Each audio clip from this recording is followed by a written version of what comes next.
Flamengo já tem o Daronco. O Flamengo já mudou de data. O Flamengo acha que é o único time do mundo que existe. Acho que não existe Vasco, que não existe Fluminense, que não tem Botafogo, que não tem Bangu, né? Eles acham que eles são os donos do mundo. Eles acham que eles podem tudo. Eles acham que eles são os maiores, mas não são. Vocês têm 3 títulos mundial. Quem tem? São Paulo. Vocês têm 7 Libertadores? Não. Sabe quem tem? Independiente. Quantas Copas do Brasil tem o Grêmio? 5. 5. Quantas tem 6? E quantas tem o Flamengo? 3? 3 ou 4. Então vocês não são o maior. Vocês podem ser o maior de número terceirizado de torcedores. Isso vocês são mesmo. Mas maior que o Corinthians, maior que o São Paulo, vocês não são. Mas vocês acham que são. Até porque vocês têm 40 anos de Lubrax, de Petrobras, que é do governo. Vocês nem estádio têm. Vocês usam o Maracanã desde antes de Cristo. Vocês não têm estádio. Claro, domingo é guerra. Domingo é guerra. Domingo é guerra. Domingo é guerra. Como a torcida falou, domingo é um jogo muito importante que pode levar a gente a uma futura final da Copa do Brasil. É um campeonato muito importante também.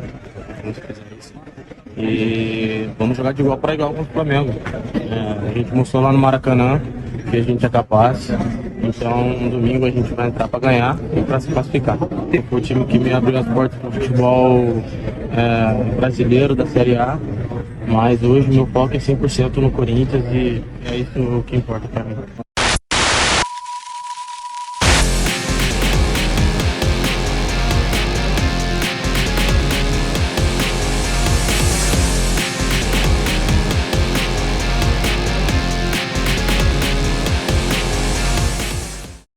Mas é isso, nação. Domingo é guerra. O Mateuzinho nunca teve tão certo na vida dele. Domingo é guerra. Mas olha só, antes de falar de domingo, vamos falar sobre outras coisas que estão acontecendo no Clube de Regatas no Flamengo, né? Uma das coisas que me decepciona muito nas redes sociais é ver torcedores rubro-negros tentando justificar a ineficácia de Bruno Henrique e de Gabigol com a situação do Pedro, por exemplo, né? Eu vi muito nas redes sociais e eu sou muito atento a esse tipo de situação para poder conversar, para a gente poder ter um assunto legal para trazer para cá, bem pensado, fazendo a coisa de forma correta, né? E o assunto Gabigol hoje, ele tá povoando as principais conversas nas redes sociais. Não que ele tenha sido sozinho o responsável pela derrota do Flamengo ontem, mas quando estava 0-0, nós tivemos lances que o Gabriel e o próprio Bruno Henrique poderiam ter matado o jogo, poderiam ter aberto o placar pelo menos. O Wesley faz um cruzamento açucarado para o Gabriel que ele fura. No rebote o Bruno Henrique chuta com chuteira de pantufa. E aliás, não foi a primeira vez que o Bruno Henrique, só no jogo de ontem, chutou com um pezinho de jornal, com pantufa. Não foi. Umas 3 finalizações do Bruno Henrique ontem, o Fábio quase matou no peito, saiu jogando e tal. De tão fácil que tá as finalizações do Bruno Henrique. Tá uma coisa caquética, uma coisa ridícula o que apresentaram o Bruno Henrique e o Gabriel. E os caras tentam justificar a todo custo a ineficácia deles. Por exemplo, uma das justificativas que eu achei mais injusta de todas. Se o Pedro tivesse ali do jeito que o Wesley estava cruzando, as bolas que estão chegando, ele nunca faria o gol. Gente, o Pedro tem 30 gols no ano. Esses 30 gols no Pedro foi empurrando a bola para dentro do gol. O Pedro não teve dificuldade zero. Só pro Pedro que a bola chega açucarada. O Pedro não tem mérito nenhum. É isso que me decepciona. Para justificar uma situação com veteranos, acabam desvalorizando o Pedro. O Pedro é hoje um cara sobrenatural no futebol. O que ele faz, ninguém consegue fazer. Ninguém. O Pedro teve bolas quadradas que ele meteu para dentro do gol. O Pedro teve bolas estranhas que ele meteu para dentro do gol. É só pegar os gols dele aí no YouTube para vocês poderem ver. Eu não coloco aqui, porque senão eu tomo strike do YouTube. Mas vários gols do Pedro foram gols que ele resolveu. Chuta bem, cabeceia bem, finaliza muito bem o Pedro. Nos últimos jogos, nos últimos 3 jogos, o Gabriel ficou impedido 7 vezes. Para mim, a culpa de ficar impedido é de quem lança. Quem lança tá vendo de frente. Então sabe o momento de lançar. Perdeu o time, o cara vai ficar impedido. Mas dá uma olhada quantas vezes o Romário ficava impedido. Dá uma olhada quantas vezes o Ronaldo ficava impedido. Por quê? Porque os caras ajudavam quem tá lançando também. Os caras sabiam se posicionar. O Gabriel não consegue. Fica impedido mais do que faz gols. Ah, mas o Gabriel não recebeu o mesmo número de oportunidades do que o Pedro. O Gabriel já recebeu oportunidades demais com o Felipe Luiz.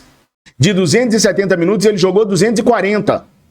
E não fez nada. Não deu uma assistência, não deu um passe. Nos últimos 12 jogos do Flamengo, o Gabriel não tem participação em gols. Nos últimos 12 jogos do Gabriel, atuando pelo Flamengo, ele não tem participação em gols. Então, assim, enquanto a gente ficar preso no estigma de 2019, nós não vamos evoluir. Eu já fui Gabizete, vocês sabem disso. Me dói o coração ver o Gabriel da maneira que tá. Me dói o coração ver o Bruno Henrique da maneira que tá. Não temos que renovar com o Gabriel no final do ano. Ele não rende. Ele vai dar a volta por cima. No Cruzeiro, no Bahia, talvez no Palmeiras, no Corinthians, no Grêmio. No Flamengo não tem mais como ele dar a volta por cima. Várias oportunidades já foram dadas. Se ele não consegue jogar com o Felipe, ele não vai conseguir jogar com mais ninguém. E vou falar mais pra vocês, tá? Quem avisa, amigo é. São muitos anos cobrindo o Flamengo de perto, conversando com pessoas de dentro do Flamengo. Eu converso com pessoas de gestão do Flamengo desde 2013, na gestão do Eduardo Bandeira de Melo, e continuo conversando até hoje. Conheço a cabeça de quem tá lá dentro do Flamengo, ainda que tenha mudado as gestões, mas não mudou a ideologia, até porque esse pessoal é o mesmo de 2013. O Gabriel vai fritar o Felipe Luiz. O Gabriel vai acabar com o Felipe Luiz se o Felipe não sair dessa de ser refém do Gabriel. Porque eu entendo o Felipe Luiz tentar trazer o velho Gabigol de volta, mas já ficou claro que ele não volta mais. No Flamengo ele não vai conseguir voltar mais. Aí, por que você não fala a mesma coisa do Bruno Henrique? Tô falando, o Bruno Henrique também não vai jogar mais pelo Flamengo. Vai viver de um bilhareco ou outro, uma arrancada ou outra, só que o Bruno Henrique, a burrice já foi feita. Já renovaram com o cara pelos próximos 3 anos. Por uma bagatela gigantesca, por um dinheiro enorme. Fazer o que com o Bruno Henrique agora? Tem que aturar ele até o final do contrato. E eu tô falando do jogador de futebol, não tô falando da pessoa. Bruno Henrique é um amor de pessoa, é um cara sensacional, um bom pai, um bom filho, um bom marido, um bom tio, um bom tudo. Aí dentro de campo não dá mais pra ele. Chega a dar pena de ver o Bruno Henrique finalizar tão mal. Ah, mas ele fez um golaço outro dia. Fez. Quantos dias tem? Quanto tempo tem? Quantas vezes nós vamos ficar enaltecendo esses caras de 2019? A reformulação ela tem que acontecer do meu ponto de vista e tem que acontecer urgente. Aconteça o que acontecer no final desse ano, sendo campeão da Copa do Brasil. O Gabriel pode meter 3 gols na final da Copa do Brasil. Tem que reformular. Não dá mais pra gente ficar apegado àquilo que aconteceu em 2019. Falar rapidamente sobre política, porque eu quero só perguntar uma coisinha pra vocês. O BAP foi massacrado por conta da declaração dele de que ele não garantiria o Felipe Luiz, que teria que ser feita uma avaliação e que em cima dessa avaliação eles tomariam a decisão. Hoje, você acha que o BAP, em cima dessa declaração, estava errado? Porque o Felipe está começando agora, nós temos que ser fechamento do Felipe até o final do ano mesmo. E aí avaliar, e não mandar o Felipe embora.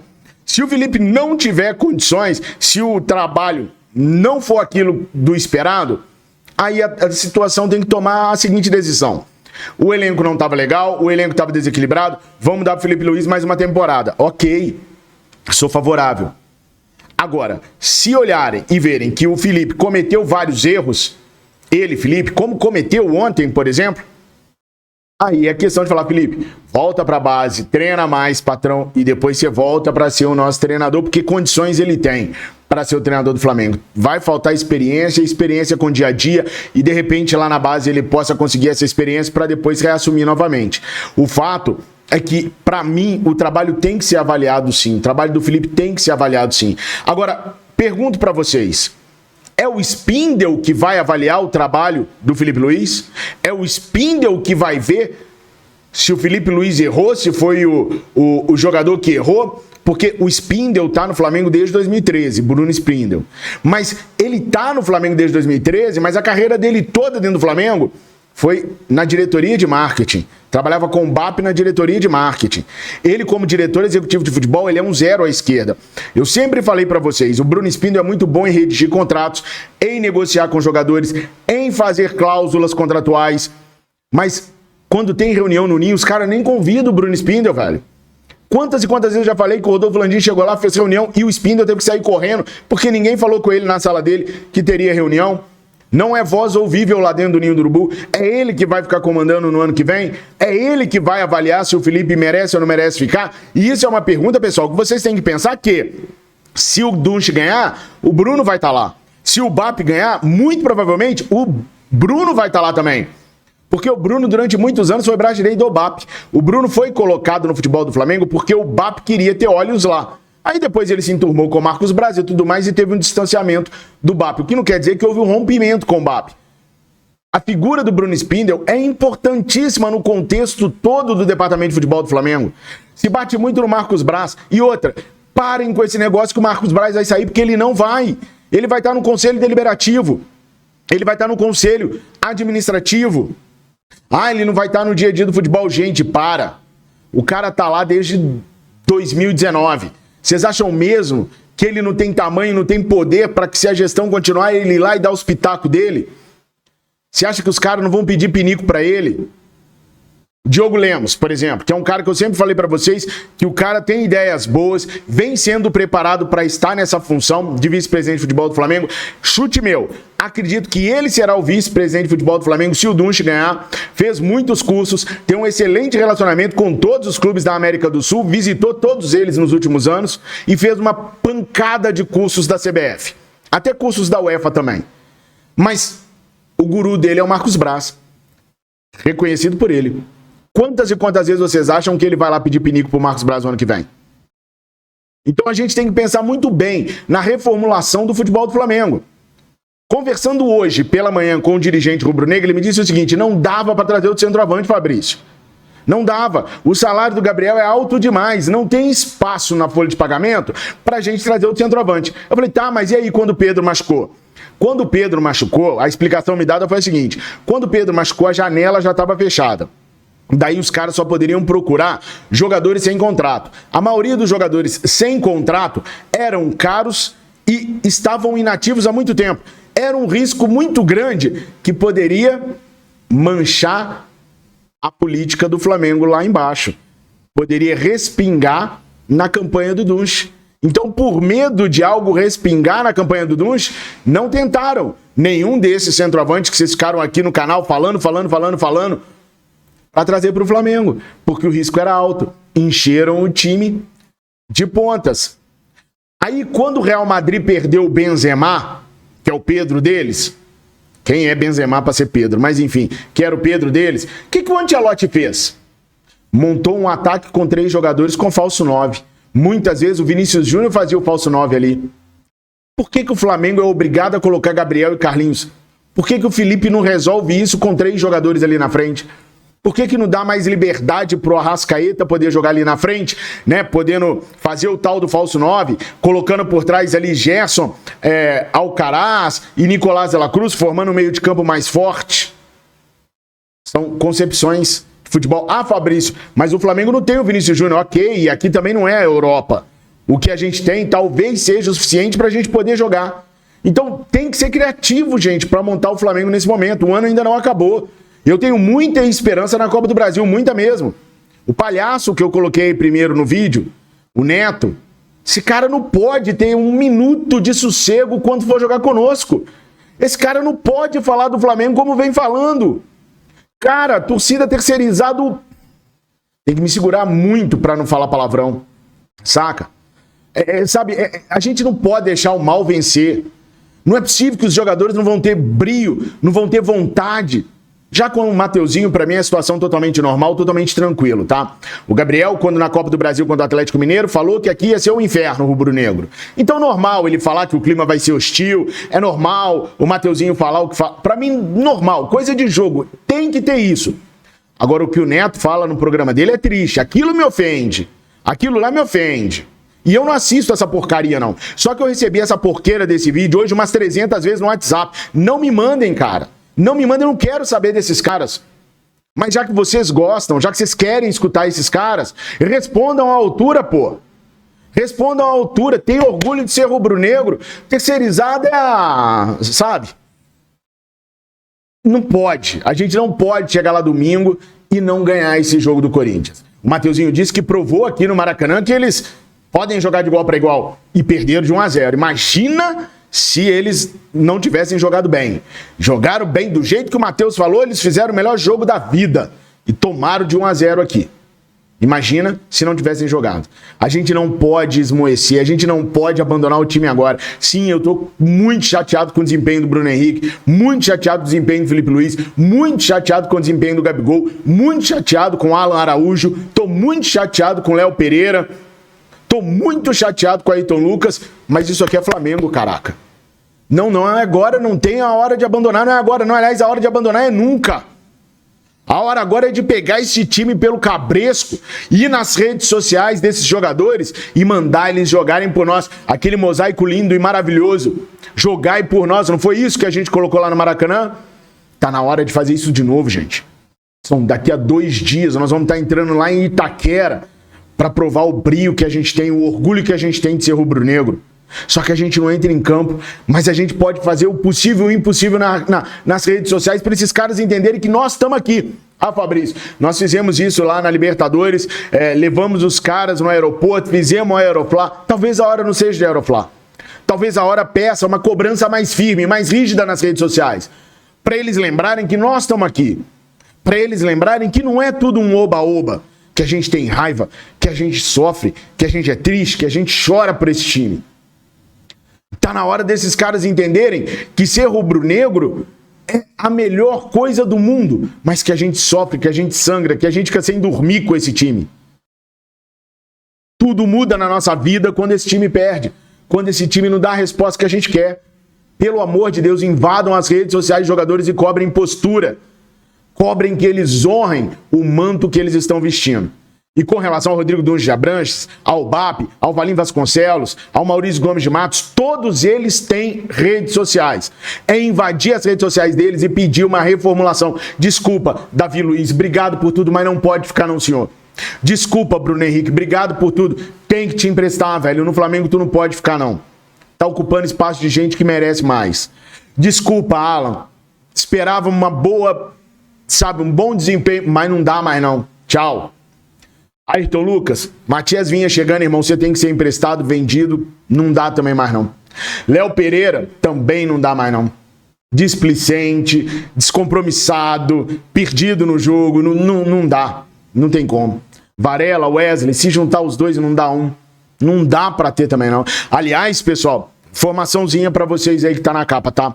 O Danilo não quer renovação automática no meio do ano que vem com a Juventus. Ele está negociando com a Juventus que essa cláusula seja retirada do contrato dele. Vou explicar para vocês direitinho.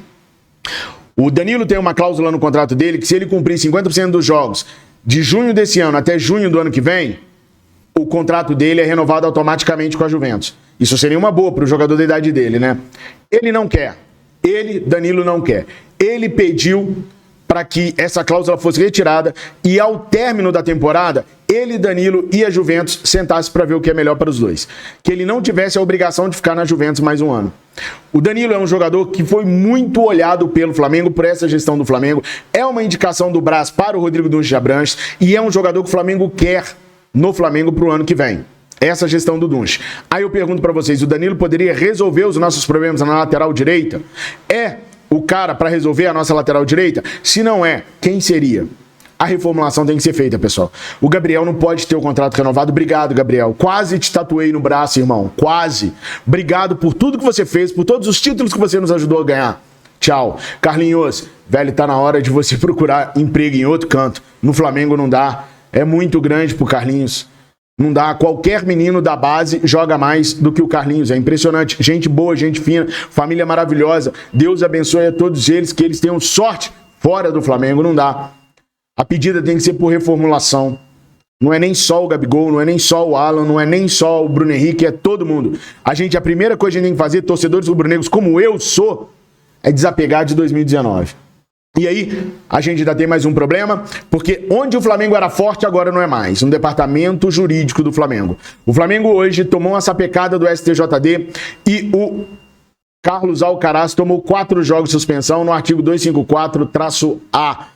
Foi o cara que tomou a maior suspensão de todas. O Yuri Alberto tomou 2 jogos e o Kaká 2. Já o nosso queridíssimo Carlos Alcaraz tomou 4 jogos de suspensão. Obviamente o Flamengo vai recorrer, mas eu não esperava nunca que o melhor departamento do Flamengo falhasse, que é o departamento jurídico. É impressionante. Os caras sempre conseguiram. Dessa vez a nossa força se esgotou. Totalmente. Gente, se nós abandonarmos o Flamengo, se você, meu amigo, se você, minha amiga, resolver desligar a TV, desligar o YouTube e não tá junto comigo e com todos os outros pelo Flamengo, olha, vai ser o 2º ano sem título, tá? E aí, daqui a 1 ano e meio, 2, vocês vão saber por que o estádio não está sendo construído. Por que não estão dando andamento no estádio. As receitas que estão deixando de ser ganhas hoje com Match Day, que é a bilheteria, que é o dia do jogo, e com as premiações, vão impactar no ano que vem. É sério que eu tô falando. Então, pessoal, a hora agora é de ter a alegria de ser rubro-negro onde não há alegria. É de agarrar esse time pelas mãos, é abraçar o time. E quando eu falo time, não tô falando de Gabriel, de Bruno, tô falando do Flamengo, cara. É a hora mais difícil, desde 2019, é o nosso momento mais difícil. Tá na hora de abraçar, de ter orgulho, de mostrar por que a gente tatua Flamengo no corpo. Por que a gente chora pelo Flamengo no estádio, ou vendo na televisão. Por que a gente ama tanto esse clube que a gente não aceita ser chamado de terceirizado. Tá na hora de mostrar pros corintianos do que é feito o torcedor rubro-negro. Mas para isso você não pode abandonar. Pra isso você tem que segurar com unhas e dentes o nosso clube de coração. Desculpa o desabafo, mas era o que eu precisava falar com vocês. Eu espero sinceramente que vocês não abandonem o Flamengo. É agora que eles mais precisam da gente. Eu juro que no pior momento vou te apoiar até o final. É isso aí, Flamengo. Eu te amo. Tamo junto, nação. Curta, comenta, compartilha. Fica com Deus. Saudações rubro-negras.